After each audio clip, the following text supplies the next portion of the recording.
Welcome to হিমুস kitchen. আজকে আমি চলে এসেছি আবার একটা নতুন রেসিপি নিয়ে, ভাঙাল মাছ দিয়ে আলু কচি তরকারি। তো প্রথমে আমি মাছটা কেটে নিয়ে ধুয়ে নিয়ে চলে এসেছি। এবার মাছটাতে ভালোভাবে নুন হলুদ মেখে নেব। নুন হলুদটা আমার মাখা হয়ে গেছে। এবার উনুনে কড়াইটায় দিয়ে দিলাম তেল। তেলটা একটু গরম করে নেব। তেলটা ভালোভাবে গরম না হলে মাছটা তলে লেগে যাবে। তেলটা গরম করে আমি দিয়ে দিয়েছি মাছগুলো হতে হতে আমি একটু কেটে নেব কচু।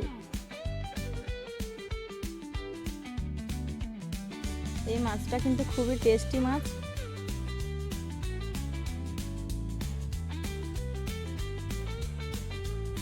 মাছগুলো আমার ভাজতে ভাজতে কচুগুলো কাটা হয়ে গেছে। এদিকে মাছগুলোও আমার সব ভাজা হয়ে গেছে। এবার কড়াইতে যে তেলটা আছে, মাছটা আমি ভেজেছি তার বাকি তেলটা আছে, সেই তেলটাই আমি ভেজে নেব কচু আর আলু। এতে আমি নুন হলুদ দিয়ে ভালোভাবে ভেজে নেব।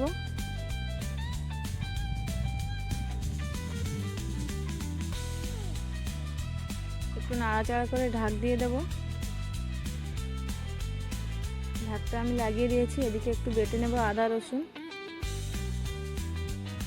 আলু কচুটা আমার সেদ্ধ হয়ে গেছে। এবার কড়াইটা আবার উনুনে দিয়ে কড়াইটা গরম করে দিয়ে দিয়েছি তেল, আর তেলে দিয়ে দিয়েছি 4টে তেজপাতা। এবার দিয়ে দিলাম একটু পেঁয়াজ কুচিটা দিয়ে একটুখানি নেড়ে নেব। এবার দিয়ে দেবো আদা রসুনের পেস্ট।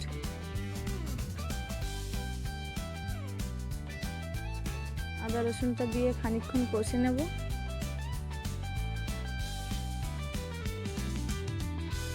কিছুক্ষণ কষার পরে দিয়ে দেবো একটা টমেটো দিয়ে আমি ভালোভাবে কষে নেব। আর মশলায় দিয়ে দেবো একটু নুন, তরকারির অনুসারে একটু নুন আর একটু হলুদ।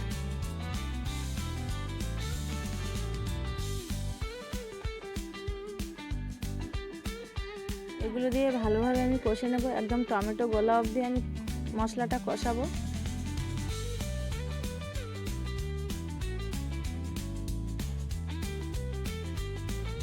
টমেটোগুলো কিন্তু পুরো সেদ্ধ হয়ে গেছে, টমেটোটা গলেও গেছে।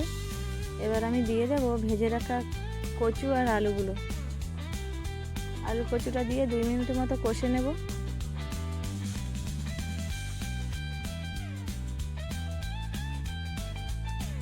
এবার দিয়ে দেব তরকারিতে জল ঢালার আগেই দিয়ে দেব লঙ্কার গুঁড়োটা আমি স্বাদ পরিমাণেই দিয়েছি।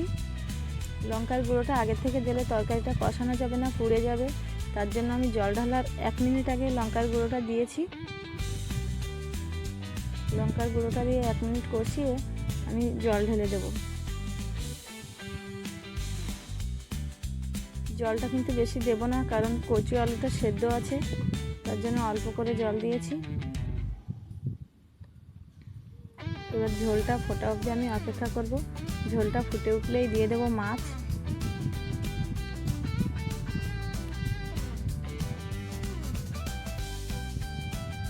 এবার আমি মাছটা দিয়ে দেবো। ঝোলটা ফুটে উঠেছে, মাছটা দিয়ে আমি একটু ঢাক দিয়ে দেব।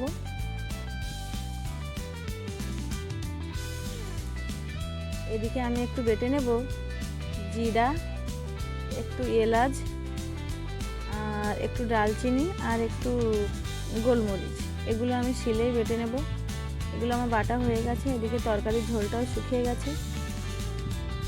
এবার দিয়ে দেবো বেটে রাখা গরম মশলা, জিরা।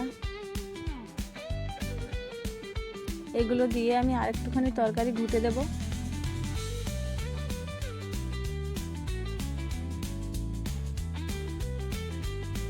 এবার 1 মিনিট পরে আমি তরকারিটা নামিয়ে নিয়ে আসবো।